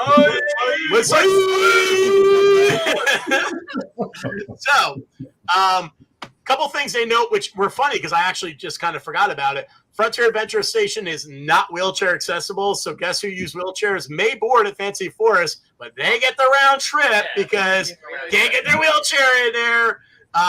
Wheelchair strollers, large stuffed prizes, other bulky items can be transported in their own car if necessary, picked up by their owners. Bullshit. You won that big ass Tweety and you want your own car and it's a full queue line? Sorry, buddy, I'm not putting that Tweety in a car. I was like, that is not my problem. I don't know. Shorty, what did you do on Dream? I put the damn Tweety in with the people. In with them. That's where I'm looking at. I'm like, this person, whoever wrote this, did not work there. They had information, and most of it's right, but that's bullshit, you know? It actually has a limitations and hazard section, which kind of made me laugh because we all know this. But the Skyride does not run in winds exceeding 25 miles per hour. There is. Depending on how we felt. That's true. There's a tower fitted with an anemometer, so if the wind reaches 20 miles per hour, you get the warning buzzard in the Fancy Forest Station. If it gets 25, it shuts it down. Blah blah blah. If there's thunderstorms and inclement matter, it gets closed down because that's the first ride we close down, pretty much. And they do point out that the cable for each side is usually replaced every 10 years, which is true. But we also know that from other things that they've been lowering the amount of cars they run every year since we were there, with the idea that the less car and the less tension, the less they have to replace the cables because the expense on it. And whatchamacallit. So I like the ending here. The Skyride is known to be one of the most difficult rides in the park to operate due to manual operations, and the cable does not stop moving. One ride operator, the loader, is responsible for maintaining the correct spacing between cars. This is done by launching each car when the previous car has reached a predetermined point in the cable, which is generally reached between the first tower and halfway to the second on the Fancy Forest side, blah, blah, blah. Yeah, that's all accurate, but we know we didn't follow any of that bullshit. So, another operator, the unloader, must be strong enough to catch and stop the cars as they weigh over 1,000 pounds when fully loaded and come into the station at the full line speed of 12 miles per hour. An unloader must also be fully alert and aware of the incoming gondolas before an accident should occur. That shit made me laugh because I was like, yeah, you're right, but So, you know. I got a question. Yeah. So you remember there was an auto trip at one point. Yeah. I don't think that. Do they still have an auto trip? It- Because every time I go there, I see them manually. I see them tripping. manually doing it now too. Yeah, I haven't It used seen to these be- When it was before it was refurbished, the auto trip worked pretty good if you were running like max capacity. At 17, I think it made the gaps too big. After they refurbished it, they had another auto trip, and it was terrible. I think that when they started manually doing it, it would either dispatch them or they just go out. Yeah, they would just go right through it. They wouldn't stop. Yeah. Yeah. According to this, there is also an auto launch feature that sends the cards once they are locked into place in the launch mechanism at the right timing. This says there's still one, but I mean, you know, It's probably still there. It just doesn't work. that's how I see it. That's If I like remember correctly, it was like A, B, C, or D. Yeah. Like A was Yes. 15 Yeah. seconds, B was And it would 30, space it out 45 different or for each 60. one. Yeah. Yep. Let's see. I love this. I copied this line off of the the Great Adventure History page. This made me laugh. For the first 3 seasons, the Skyride was truly one of the Great Adventure's biggest thrills. As the second tallest ride, just a little shorter than a giant wheel, it offered not only a way to save some steps and magnificent views, but also a great way to catch a cooling breeze on a hot summer day. It also became a popular spot for young romantics to have a little privacy for a little smooch or something more, depending on how daring you were. Because we all saw the head pop up. Oh yeah. I remember one time, one of the rare times I was working Western side, and this couple came up, and the girl came up to me, she's like, "How long is the ride?" I was like, "5 minutes." She's like, "I don't know if we have enough time." No worries. That's so funny. Then they'd offer you like $20 per round trip or something. Oh yeah. Yeah. All the time. Which is funny because you're like, you do realize you have to stop for a minute as you go in the other side, you know? Like, we can send you around, but you're still going to get an interruption period, you know? So, they also point out, what I love about the Great Adventure History site is it actually goes through the history of the cars, too. I'm not going to go into a lot of detail on it, but there was a point in the early 80s when Delta Airlines was the sponsor, and it was all Delta Airlines. Everything was Delta at the bottom and the top and the sides. So no matter where you looked, you saw Delta, which was kind of funny. And that was their old cars. Then, whatchamacallit, it ended in the early 80s, and the cars were repainted orange and blue with white roofs and upper halves. And those are kind of the cars I remember as a kid. And then they brought in a whole new fleet of gondolas. And whatchamacallit? So in 84, they brought in the new type of a gondolas, and these are our type of a gondolas. These are the ones that have the cage, and they're the ones that we're used to. Those are basically our cars. And they had a But safety. they used to only run on A side. What's that? When I started there, those cars only ran on A side. We still had the old cars on the B side. Yeah, I remember that too. Yeah, I think that was only because they didn't have enough. So that was 87. Yeah. Funny enough, they actually mentioned too that the new cars were lighter and they were more squared off shape to allow easier modification, with additional safety bars creating a cage to prevent guests from doing anything stupid. James Bond. This, yeah, right. But they actually say this came after high-profile incidents on other park sky rides where guests were climbing out of the cars, and I'm like, I don't remember that being a problem on us. No, you know? we had that incident. No. That definitely happened at our park. Did we? It did. There was a car that was I don't remember that. The guy climbed on the roof and they stopped it directly over the lake, the mine train lake. And the guy was on the roof of the car there. Oh my God, I do remember he this. was up there until security was. You're totally right. I totally remember back this. into the car with a bullhorn. I fucking forgot. Even Then reading they- all then this they put stuff, I more forgot bars that. around it. Yep, I totally forgot that. You're right. Man, people be crazy. Swear to God, it just be fucking crazy. And then people shaking the cars was my other favorite thing. You come in, cars are like little like. They're like. Yeah. Yeah, they have a thing in one of these about the safety and how people would try to shake the cars and not understanding how they're going to derail the second they come into the station, and I'm like, yeah, they're not wrong, It does go on to say, over the years, Great Adventure has reduced the number of cars and their spacing over the seasons to help extend the life of the cable, as well as with the loss of cars over time because they're not replacing them. Even so, the ride weighs heavily into the park's overall ride capacity, given its dual operating capabilities. And here's the thing I never even really thought about or even noticed, but they're totally right. On the Dream Street end of the line, the name of the ride is Skyway. But if you look on the western side and you look on the maps in the western side, it's still called the Sky Ride. And that's funny because I never even realized that it had two different names in there. Like they never bothered to match them up. So that's kind of funny. And that's true because I went back and double checked the map and I'm like, oh yeah, I could see it totally. And it says, oh, I love this line, by the way. The Skyride station at the western end of the line is perhaps the most impressive station of any ride at Great Adventure.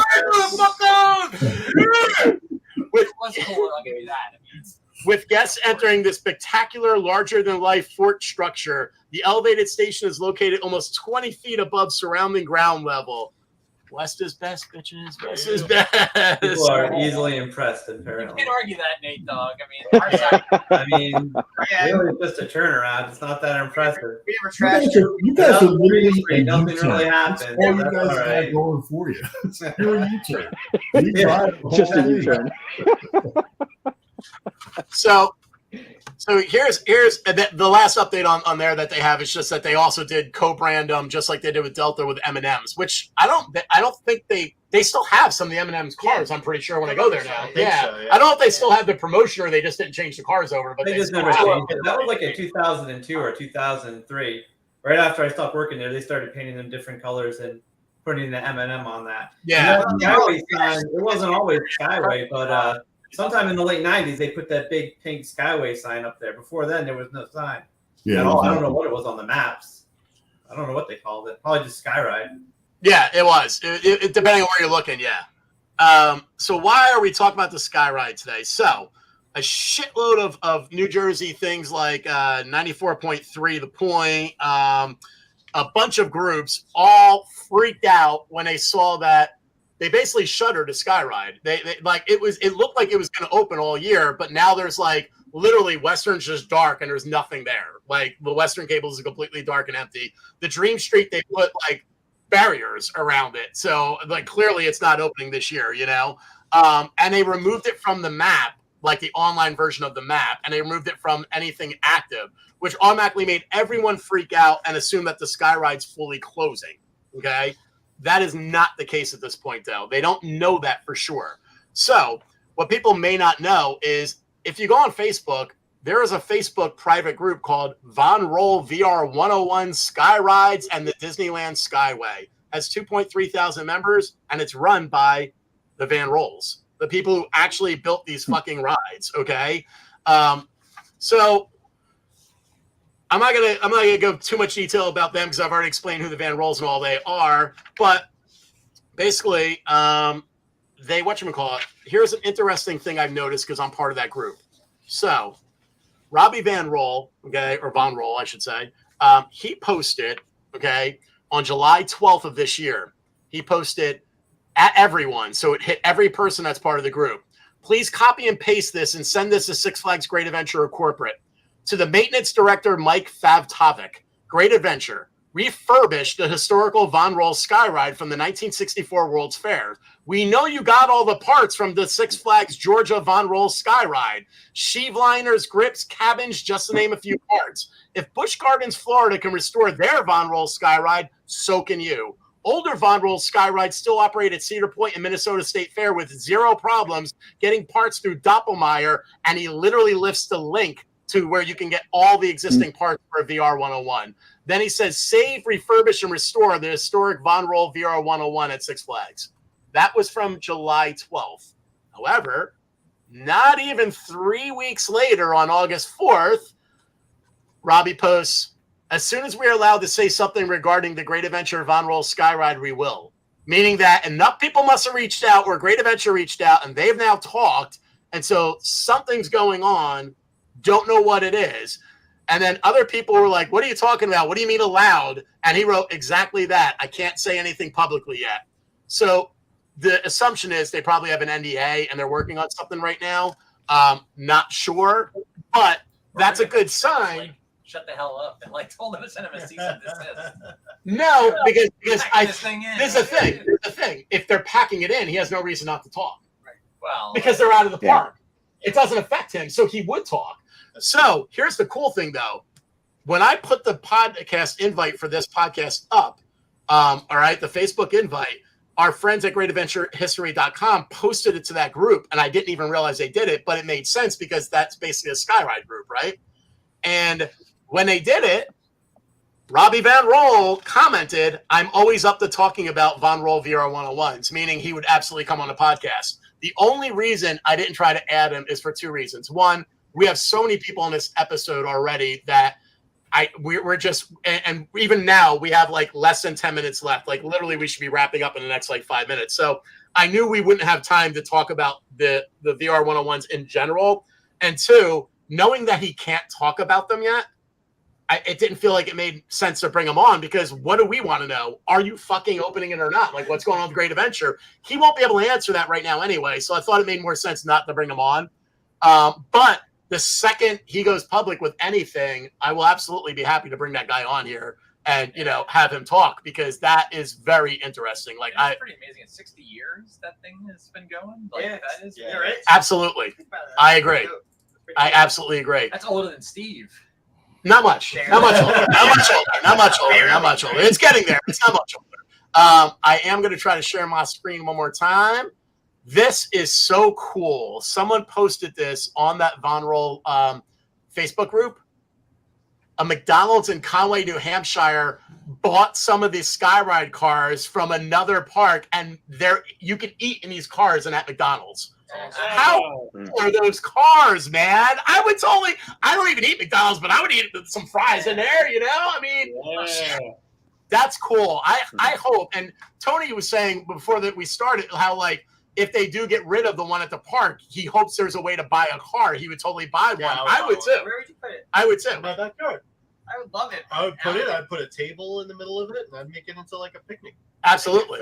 Yeah, to make it more realistic, they should bounce into each other every now and then. Yeah, you got that too. You got that too. So before we wrap up, man, I thought one question that I want to pose to all of you guys, since you're all cables guys. We talked a little bit about the cables in earlier. We've slipped in some stuff about catching all that. What is the funniest or grossest experience you had? And I'll go first because we've talked about cables so many times that I forgot about the on cables specifically. what are the funniest or grossest, like name one funny or gross experience that you could think of. I have two that are the same thing, so I'll name them both. Once when I was catching, on Western side, a group got out, and as I'm passing it over to the loader, I see a disgustingly dirty diaper just sitting on the seat. Oh. So nasty, it's not funny. And it wasn't so much I saw it that I had the door open and I smelled it, and I was like, "What the fuck, man?" That was gross. But then as a guy, and I'm sorry, this is a guy being gross. A guy gets grossed out probably more than a girl does on this. But on the Dream Street side once, a car opened, people got out, they were laughing, and I look in, and they're gone. Like, they're gone. And it was like all like high school girls, and it was a used sanitary napkin on the bottom of the floor of the car. And I was like, come on, man, you know? Needless to say, I don't know who cleaned those cars because I'm pretty sure we just took them all off. Those are the grossest ones I could think of that I totally forgot about until I was thinking of this episode, like stuff to talk about. What do you guys got? Anybody got anything? I remember loading one time the most on, fun. Go ahead. Go ahead, Andy. You're good. I was gonna say, I remember loading one time on the B side. It was at night, close to closing. It was empty. There was no line at all. And this group of 4 kids come running up the stairs, jump on the car. I'm about to push it into the trip when I see an arm come out from my peripheral vision on the side, just grab the car and pull it back. And it's Alan Heekin. And he goes, "Unload them. Unload them now." And apparently they had stolen something, or Alan had been like running, chasing them on foot. Oh, this is when Alan was in security still? Alan was in security at this time. Yeah. And they thought they had ditched him and ran up the stairs to the cables, but he got him. To anyone that doesn't know who Alan Heekin was, Alan Heekin came off when he was in security as if he was Clint Eastwood in like the Outlaw Josie Wales. Yeah. And he was just be like, look on these kids' face. Oh, yeah. And he popped up and grabbed the car. I could totally see that they were probably running from him the whole time. He is like the Terminator just chasing you, you know? I remember that, and I remember unloading another time, and Toto was playing in the Great Arena that night, and they rode the Sky Ride across, and I was catching. The guys were like, "Hey, what's up?" You know, like, "We're Toto." I was like, "Okay, Toto, go ahead."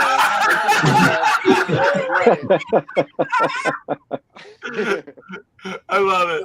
Yeah. What do you got, Brian? We used to have ice fights in the morning, and I remember that a lot. We would get a bucket full of ice, and we'd chuck ice from one side to the other. We'd hide behind the cars, and you just hear the ice exploding on the side of the cars as we were throwing ice back and forth at each other, and that was some of the most fun. And probably the grossest thing was, remember that closet that was behind the one side, on the western side, that had nothing in it? It was just that like 40-foot drop into nothingness, and there was nothing in there. Oh, yeah. I opened the door on that one day in the middle of the summer, and the smell that came out of there was about to just knock you on your ass. Yeah, that's because people were shitting over the edge of it and peeing over the edge of it. Oh, yeah. Well, I know what was happening, but yeah, I didn't know back then. It was like one of the first days I was there in the first year. I opened that closet up to see what it was. I don't think I ever opened it up ever again. Brian, I'll go one worse. We definitely talked about this in the past.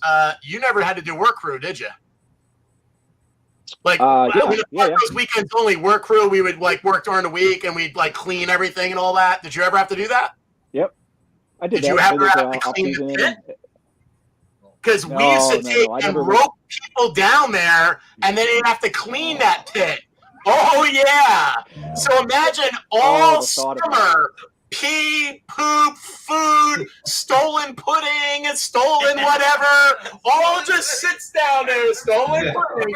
I remember for like months, people would still be eating that shit, even though it was rancid, and it would all end up in that pit, and then some suckers would have to go down to that pit and clean it, not us. Not me and Andy, but...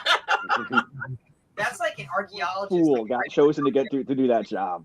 The trash that got thrown in there. Oh yeah. Like you think about you needed our fucking archaeologists. Oh, there were layers. All that shit. There were layers. Oh, it was bad. It was definite layers. We're in the '89 year this year. Well, that's why once we started doing it, it became a yearly thing. I think then they put a door. Didn't they put a door, Andy? There was a door eventually, yeah. Yeah, because it was dangerous as fuck what we were doing. We were literally roping people down and then making them clean, and then we roped the bags up. It was so gross, man.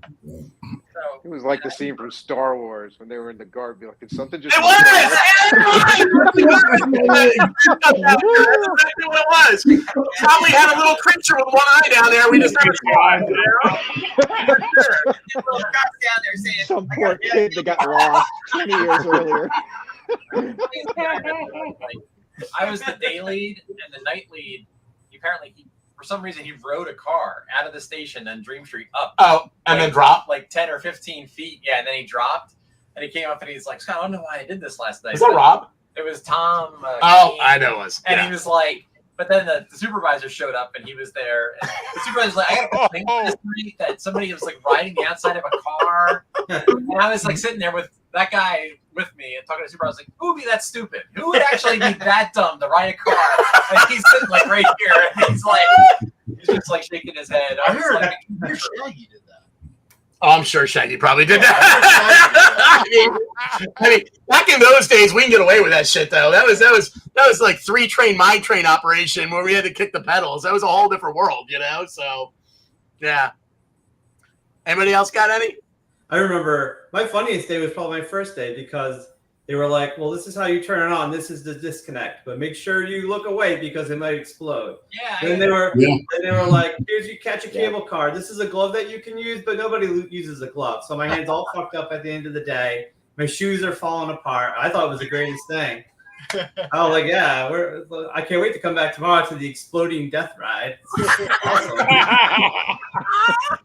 The water fights were good though, and I remember cornering. I would send people out I didn't really care for out to sweep the line of cable cars, and then we'd corner them because you couldn't escape and get all water all over them. It was great. I will say, you know what? We shit on like jokingly. We always say, you know, West is best. Fuck Dream Street. Blah blah blah. I will say though, there were a couple times when I was a 140 supervisor, and for whatever reason, we needed the Western person to come over and do the checks and start it up. And like we had already agreed to this, like the night before, the supervisors had agreed to it. So I get the Western guy, and they're just staring at me like, I don't know how to go up top. I don't know what the fuck I'm supposed to be doing. And I get so mad because I'm like, how are you a fucking cable lead? And they're like, because that's not what we do on the Western. And I'm like, exactly. So I will say, when it comes to like quality, sometimes the operating quality might have been better. Hold on, we went downstairs and tested the limits for the We used to have for to the check the train rates. limits. Yeah, they needed a broomstick. That was difficult. Dream Street side, whereas I'm pretty sure the Dream Street would know how to do that on the Western side. You guys are different though. You guys took pride in your job. Some of them are just like, it's the easy side. Yeah. So I have a memory. I don't know if Shorty, if you remember this, right? But like I think I set the record for most people and highest weight on a car. I think so. I'm pretty sure I caught that car. Yeah. Right? And these like eight really big black guys, go in and a baby, right? So 9 people, right? So, and like grown adults, and I'm like, well, shit, they all fit. So I just Have fun storming the castle. all right, I put them all in, and I put it, and I'm like, wow, all right. So I keep on loading. 4.5 minutes later, Shorty calls me up like, who the fuck is loading? What's going on over there? And I'm just like, oh, it's me, Shorty. I'm loaded. He's like, huh? He's like, oh. And he's hung up. Okay. I just couldn't believe you should have saw the cable sagging. We all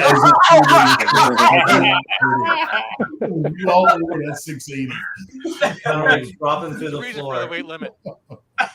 Andy, do you remember in the days when Jay Stoller was like the lead of the cable? Oh yeah, Western side. Tarzan yell. He used to call that the Tarzan yell, but he used to call that clown carring, and he used to call it clown car. So he would call Dream Street if he put too many people in. He'd be like, "Clown car coming," and he'd hang up, and that's what it meant. It meant I overloaded that fucking car. I put as many motherfuckers as I could in that car. Look there, deal with it, you know.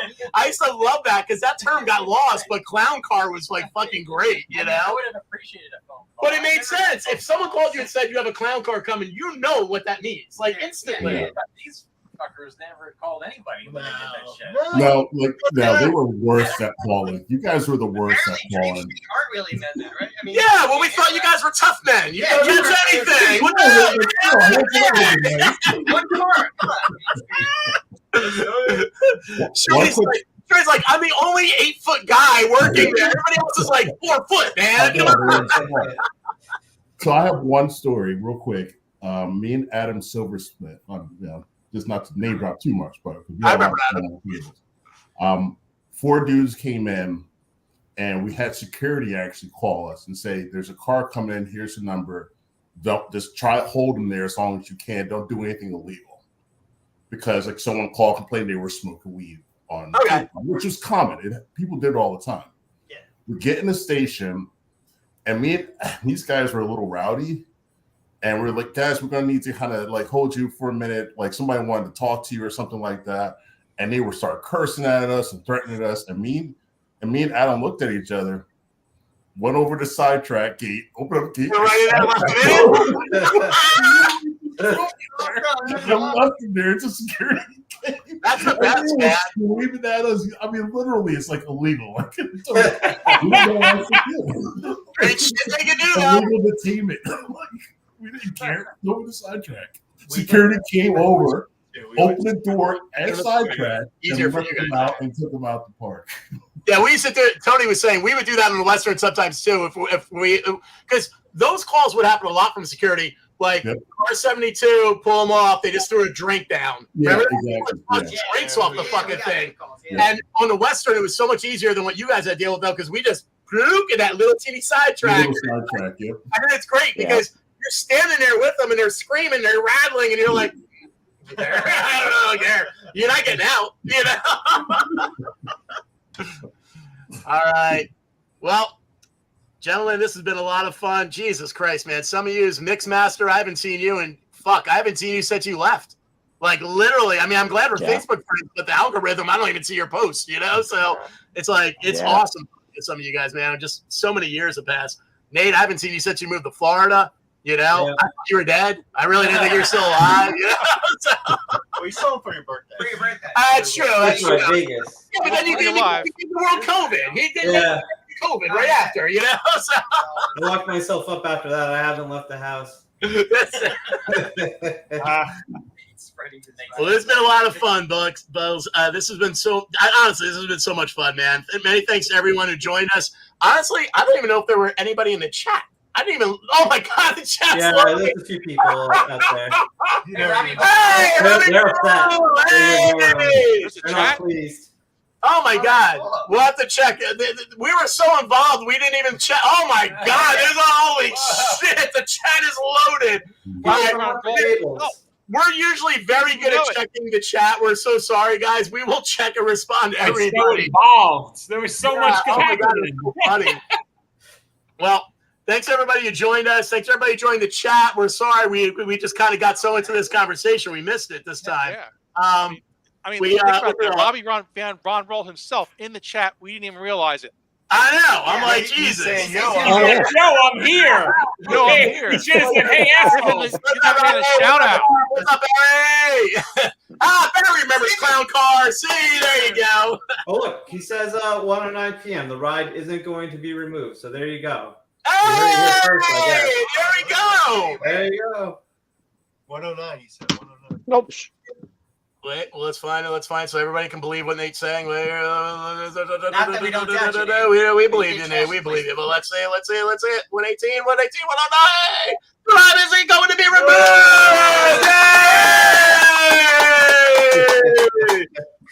Man, my man just became our hero. All right, folks. Well, it's been a great time. Signing off for now. I am Steve Hicks, and my co-hosts normally are Scott Loudon, Chris Peluso, Andy Auletti.